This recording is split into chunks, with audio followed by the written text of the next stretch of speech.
Assalamualaikum warahmatullahi wabarakatuh. Selamat sore menjelang malam. Kali ini kami Troll Media Indonesia kembali lagi hadir mengudara dengan penggiat seni. Salah satunya adalah Tante Puji si familiarnya. Cuman lebih akrabnya dipanggil nama lengkapnya. Nama lengkapnya Puji JRT. Puji JRT. Oh, Tante Puji boleh ya? Tanya-tanya sebentar. Kalau JRT itu apa sih? Maksudnya dari JRT itu sendiri? JRT itu kepanjangan dari Juga Rumah Talent. Pasti orang banyak yang nanya kadang ya, juga apa sih gitu kan. Emang konsep gua pada saat gua memperkenalkan brand gua, orang bertanya dulu. Karena orang bertanya itu artinya nanti ke depannya dia pengen cari tahu kan. Nah, yang lebih banyak ditanya orang adalah juganya apa gitu loh. Nah, juga itu dari singkatan sebenarnya. Juga jual gagasan. Jadi gue lebih banyak gagasan ya. Jadi gue lebih banyak gagasan untuk apa yang biasa kita lakukan itu dari kita jual-jual gagasan gitu. Dari ide-ide kita sih biasanya kayak gitu. Nah, juga rumah talent. Kalau juga rumah talentnya sendiri itu adalah rumah kreatif. Jadi gue lebih bergerak di bidang kreatif ya. Rumah kreatif yang gue mewadahi. Jadi konsepnya juga rumah talent sendiri itu adalah pelatihan, pendampingan dan pemberdayaan untuk seni dan seni kreatif lainnya gitu. Apapun bicara talenta itu kan luas ya, bukan hanya sekedar pelaku seni saja, tapi yang masak pun itu adalah talenta, terus yang melukis pun juga talenta. Apapun yang dia punya keahlian, punya talenta bisa gue tampung di tempat gue gitu loh. Itu ada berapa orang sih atau penggiat seni atau pelaku seni yang ada di juga rumah talent itu sendiri? Jadi gini, untuk JRT sendiri ini kan berdiri dari tahun 2013, gitu kan. Memang waktu itu kita punya program TV juga yang akhirnya banyak anggota-anggota member JRT itu dari bukan hanya dari wilayah, tapi dari nasional. Karena memang gue mewadahi pelaku-pelaku seni yang ada di nasional ya, ada yang dari Cirebon, ada yang dari Semarang, Surabaya, bahkan Kalimantan. Jadi kita memberikan wadah itu untuk mereka bisa dari hasil mereka latihan, mereka bisa tampil di TV. Dan waktu itu kebetulan banget gue menjadi salah satu tim kreatif di TV gitu kan. Jadi gue bisa mewadahi mereka gitu. Kalau ditanya berapa, secara angka sih gue nggak pasti ya. Cuma ada yang sekarang udah gede akhirnya gitu loh. Yang apa namanya? Regenerasi. Tapi kalau untuk di atas sekitar 500 sampai 1000 orang sih mungkin ya kalau kita kumpulin gitu. Cuma kan emang nyebar di mana-mana. Dan mereka itu JRT itu punya konsep tidak terikat. Jadi JRT membebaskan mereka berkarya. Mereka bisa ikut manajemen kalau misalkan artis atau penyanyi diperbolehkan ikut manajemen.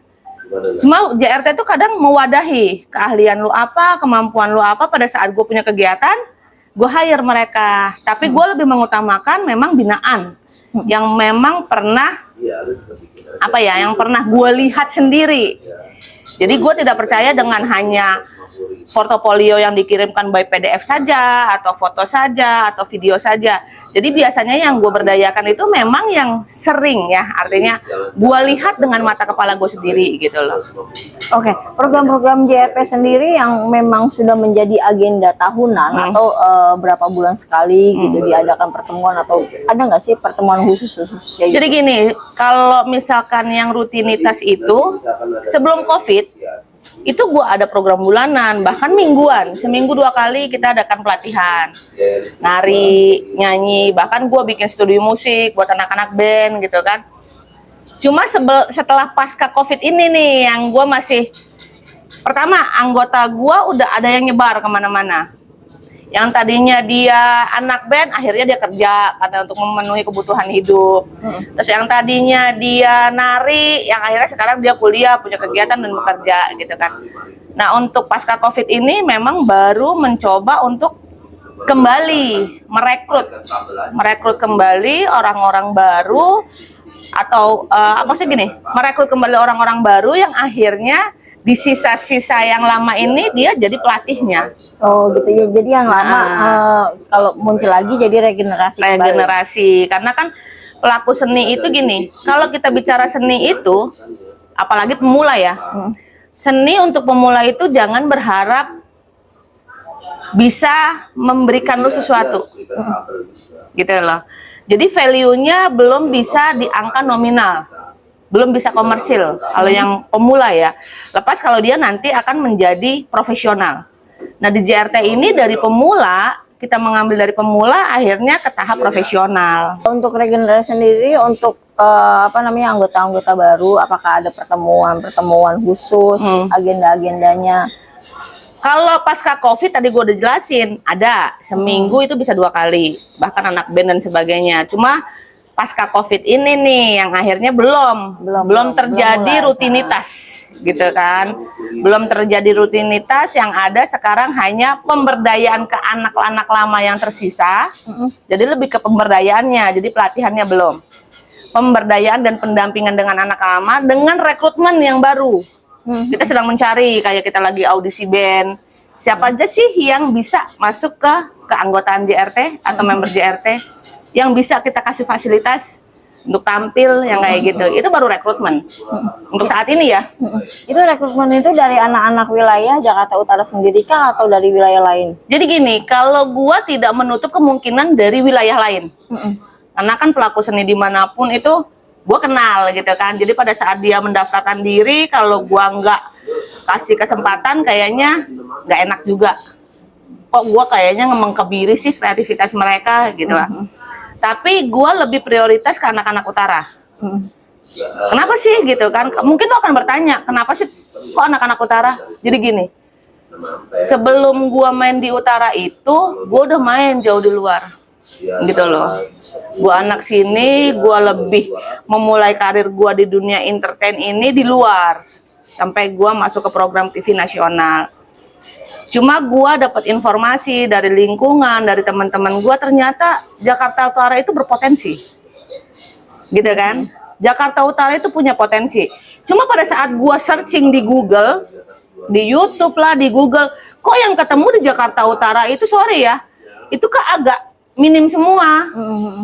Yang demonya, macetnya, tawurannya, terus kriminal-kriminal lainnya, kok gue jadi agak miris gitu. Dan di situ gue memutuskan untuk kayaknya gue harus pulang nih ke wilayah gue nih gitu. Minimal gue sih nggak bisa ya tangan gue 2 tapi gue bisa merubah gitu sih nggak. Tapi minimal dari gue dulu, gue berlaku positif, ya kan, gue berbuat positif, gue berharapan gue impactnya nanti akan luas gitu. Tapi kalau untuk merubah Jakarta Utara dengan tangan gue sendiri, itu kok kayaknya gue mau jadi superhero yang mimpi gitu, bener gak sih? Iya benar. Lo anak utara bener gak sih? Iya benar. Sekeras ini lo utara gitu, dan lu mau dengan tangan lu sendiri sih nggak mungkin. Makanya di situ gue mencoba bekerja sama dengan instansi terkait ya, kayak misalkan Sudinnya, pemerintahannya, atau memang perusahaan besar yang ada di Jakarta Utara sendiri. Gue mencoba mencari ruang untuk memfasilitasi sebenarnya gitu. Cuma ya memang kalau ditanya kendalanya apa, banyak kendalanya. Sebelum lu tanya gue udah jawab dulu gitu. Pasti lu akan nanya kendalanya apa sih gitu kan. Kalau gue cerita kendalanya, kita ngobrol 2 tahun di sini nggak kelar. Karena belum lihat situasi ya. Nah, kendalanya gitu. Langsung ke lapangan. Jadi dari impian positif gue, ternyata pada saat gue masuk, kendalanya itu gila ya gitu. Oh ini ya yang menyebabkan Jakarta Utara, sorry ya, entah lepas itu pemikiran orang yang seperti apa, tapi ini gue sebagai pelaku, aduh kok kayak gini ya, gimana ya gitu loh. Dari sisi birokrasinya sendiri pun agak ribet, Betul. terus dari sisi manpowernya juga yang sorry agak sedikit. Lu bisa nggak manggung di sini? Bayaran gue berapa? Ya. Sebelum gue ngelihat dia main, dia udah nanya bayaran gitu loh. Bukannya artinya gue juga tidak menghargai ya, tidak menghargai pelaku seni atau tidak menghargai karya seni, bukan.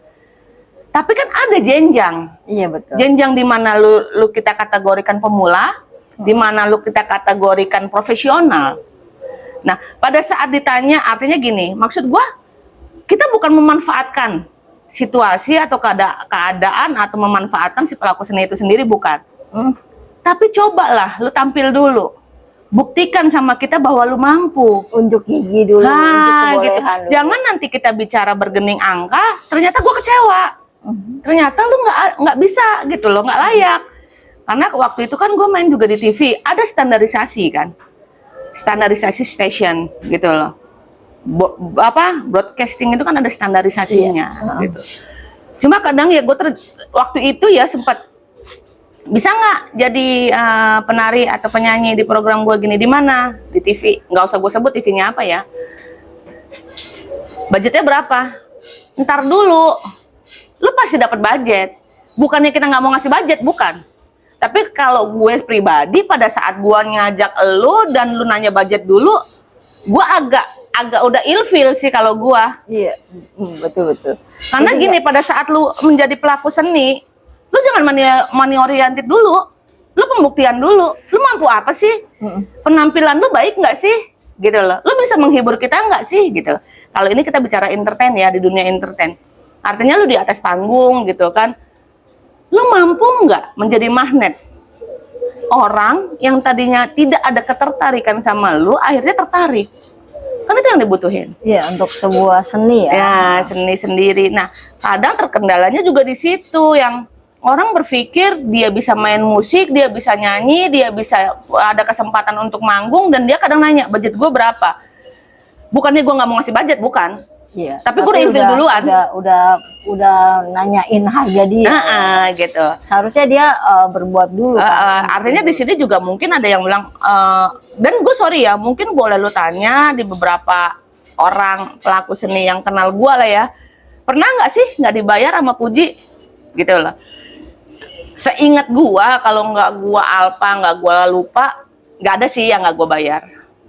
Ya kita memberikan Gitu haknya kan. Cuma gue memang agak berbeda karakter gue pada saat gue ditanya, lu bayar gue berapa? Lu tunjukin dulu sama gue. Kalau gue lebih ke sana gitu. Jadi gue tidak mau mengajarkan orang untuk berkesenian, ya kan? Untuk melatih kreativitasnya itu money oriented, gue nggak mau. Oke, menurut lu pekerjaan seni itu bisa menciptakan uang nggak sih? Bisa. Tapi sebagaimana lu menjadikan objek seni itu sendiri menjadi sesuatu yang menarik untuk orang lain, diminati untuk orang lain. Kita bicara pelukis, kita bicara lukisan, banyak yang bisa gambar, banyak yang bisa ngelukis gitu loh, dengan harga yang relatif ya, karena kita tahu bahwa harga seni itu tidak ada angka ya, tidak ada angka. Makanya pada saat lu tanya berapa, gua agak ntar dulu, lu punya harga, gue juga punya harga untuk apa yang lu suguhkan ke gue, gitu.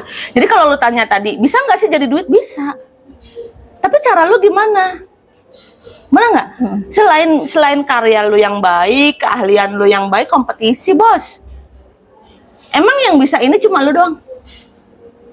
Emang yang bisa nyanyi di ya kita nggak usah ngomong di dunia, di wilayah ini cuma lu doang? Kan bukan? Benar nggak sih? Terus yang punya keahlian kayak melukis, menggambar, menari, emang lu doang? Banyak kita temuin. Cuma mungkin bedanya mereka dapat kesempatan atau tidak. Ya. Mereka bisa masuk ke circle itu atau tidak. Mereka bisa dilihat orang atau tidak. Kan gitu kan? Nah, kita tuh pelaku seni harus tahu bagaimana kita punya keahlian yang sampai akhirnya orang melihat kita. Orang melihat kelebihan kita dan orang menarik dengan apa yang kita suguhkan. Itu bukan hal yang mudah.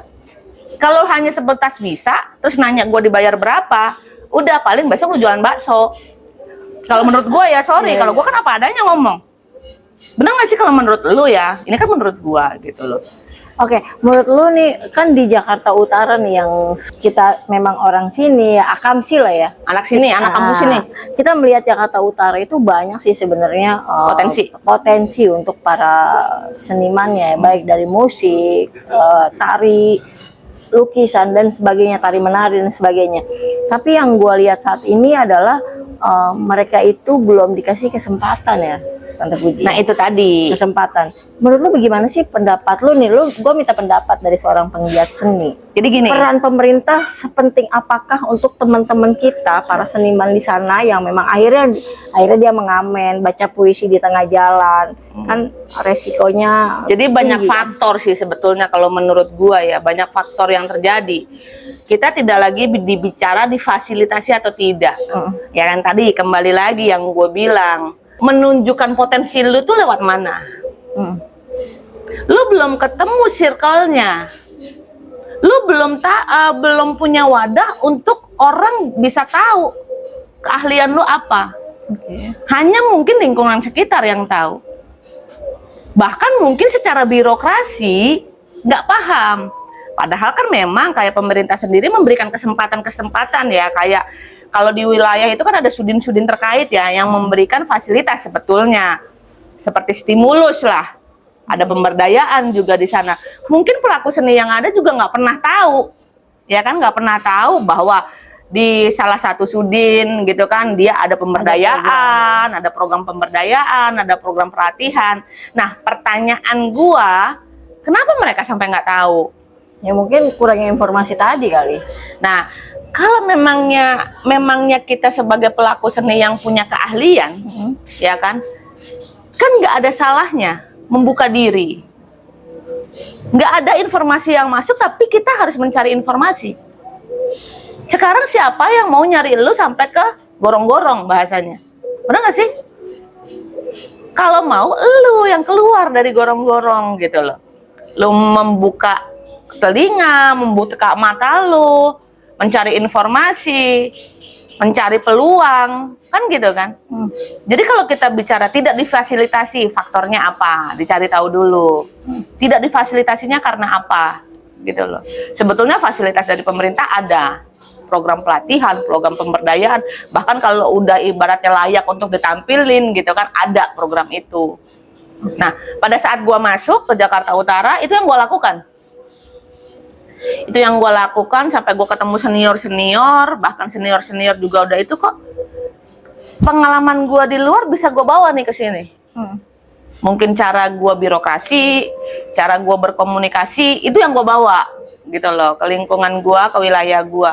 Gue mencoba cari jalan, gitu kan? Gue mencoba cari jalan, gue ke wilayah, terus kayak tadi ke sudin-sudin gitu kan, ada nggak sih kesempatan gitu, walaupun memang ada birokrasi yang harus kita lakukan. Betul. Gitu loh. Contohnya, lu punya sanggar gitu kan, punya izin nggak kalau memang mau kerja sama.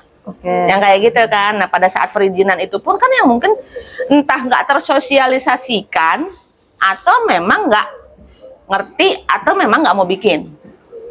Nggak ada hal yang simpel, nggak ada yang hal mudah. Semua harus diperjuangkan gitu loh. Nah, itu yang agak, karena kayak kemarin juga ada ya pelaku seni di utara beberapa yang nemuin gua, lu udah punya perizinan nggak? Gitu kan. Coba deh bikin. Karena itu bisa menjadi senjata nih. Senjata lu sebagai anak wilayah, lu minta difasilitasin untuk mengembangkan potensi yang lu punya. Jadi bukan kayak kita preman, kita datang ujuk-ujuk, gue mau ada ini, gue bagi ini, nggak bisa gitu juga. Tetap ada mekanisme. Yang kayak gitu.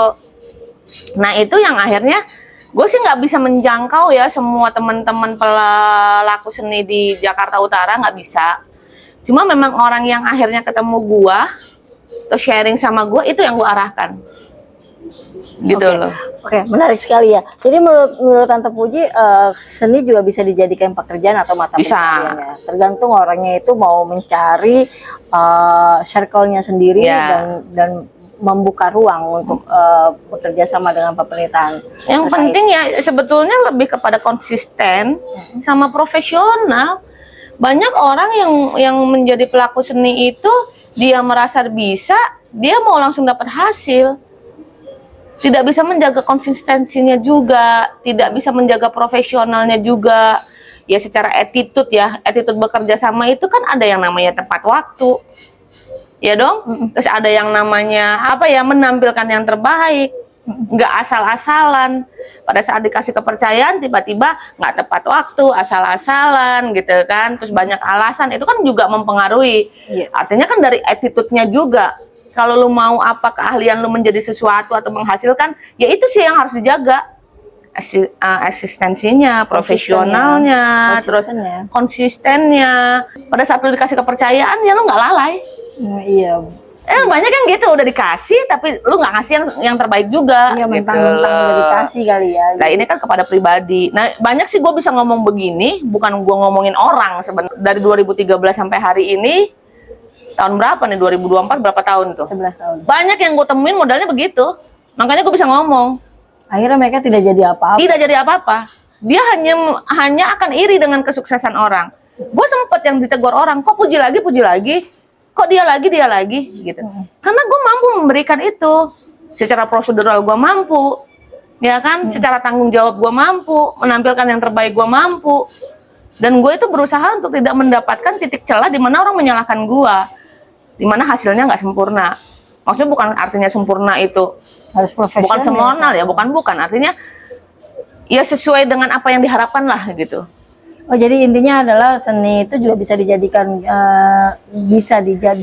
Mata pencarian. Mata pencarian. Bisa. Dijadikan pekerjaan. Bisa. Gitu. Sampai hari ini tergantung si pelakunya sendiri. ya, sampai hari ini gue nggak pernah kerja sama orang. Walaupun gue bukan pelaku seni ya. Gue hanya penggiat. Gue hanya menampung orang-orang yang mampu melakukan. Berarti tergantung si senimannya sendiri ya, baik-baik itu dari musisinya, dari puisinya. Jadi kadang gini ya, ada lagi yang gue temuin itu, kadang orang bisa melakukan, tapi tidak bisa menjual. Contoh misalkan, lu penyanyi nih, lu mampu nyanyi dengan bagus, tapi nggak tahu dia ngejualnya di mana. nah, tapi lu nggak tahu, lu bisa mendapatkan kesempatan jadi penyanyi di atas panggung tuh lewat siapa sih? Iya. Nah, itu banyak tuh ya. Ya banyak yang kayak gitu. Nah akhirnya gue mencoba ya, karena memang pengalaman gue di luar ada untuk itu, ya gue menampung itu. Jadi gue disuruh nyanyi, gue nggak bisa nyanyi, tapi gue komplain orang nyanyi gue bisa. Gitu ya. Hanya suara lu jelek, aduh lu berantakan, aduh fales gitu gue bisa. Atau misalkan gue ngelihat orang nari gitu kan, gue nggak bisa nari, tapi gue bisa nilai tarian lu tuh seirama enggak, dari hati Pak. Iya, gue bisa ngeliat itu gitu. Karena memang pengalaman gue di TV mungkin ya, gitu. Oke. Jadi mungkin kita nanti akan ada part kedua untuk menyambungkan. Tante Puji bukan hanya hadir sebagai di JRT, tapi juga salah satu pengurus dari Forum Budaya Jakarta Pesisir. Ya. Nanti kita lanjut di situ. Oh, kalau itu ya, itu sebetulnya langkah selanjutnya ya, iya, untuk gue bisa. Untuk mendorong aktivitas penggiat seninya ini. Ya. Jadi gue terpisahkan dulu antara JRT dengan Forum. Forum ini lebih kepada nanti turun ke bawahnya, gitu loh, mencarinya gitu, karena langsung berhubungan dengan masyarakat. Tapi kalau JRT sendiri ini dia hanya menerima, menampung. Wadah. Siapa mau wadah ya, siapa yang mau bergabung, siapa yang misalkan bisa kolaborasi, itu yang kita rekrut. Oke, boleh kasih pesan sedikit untuk teman-teman para penggiat seni, baik itu musisinya, baik itu penarinya, ataupun yang lainnya, untuk ajakan bergabung lah, biar mereka yang baru-baru ini, walaupun mereka sudah lama menjadi pelaku seni, biar mereka lebih dibantukan untuk kesenian itu menjadikan rezeki untuk keluarga mereka. Kalau gue kayaknya jangan lebih ke bergabung sih ya. Enggak sih, karena gue juga tidak mau mengikat mereka. Oke. Jadi lebih kepada arahan aja kali ya. Jadi untuk pelaku seni apapun itu, musik, tari, apapun, ya kan, kebudayaan tradisional, musik tradisional gitu kan.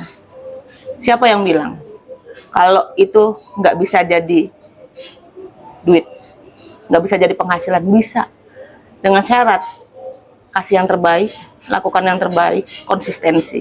Nah, perjuangan tidak akan mengkhianati hasil. Jadi kalau kita full hati, ya maksudnya melakukan itu dengan hati, pasti akan jadi sesuatu. Tapi kalau cuma ikut-ikutan, kalau cuma mau doang, tidak bisa menjaga itu, ya udah nikmatin aja. Paling ya ujung-ujungnya jualan bakso mie ayam. Nggak, maksudnya lu nggak akan mendapatkan dari nyanyi atau apa gitu. Walaupun itu juga baik sih gitu kan. Jangan berharap apa yang lu pelajarin, apa yang lu hobi menjadi sesuatu, hasil duit. Itu aja sih. Jadi yang penting konsistensi, lakukan yang terbaik dengan hati, pasti akan jadi sesuatu. Oke, bicara kita sore hari ini menarik sekali sama Tante Puji Astuti. Beliau ini adalah salah satu pegiat seni di Jakarta Utara. Dia lama melalang di dunia hiburan di Jakarta yang sebelahnya lagi, akhirnya balik lagi ke Jakarta Utara untuk membenahi Jakarta Utara. Walaupun yang dia bisa hanya menjadi fasilitator atau motivator untuk para penggiat seni lainnya. Oke, selamat malam. Assalamualaikum warahmatullahi wabarakatuh. Check it out.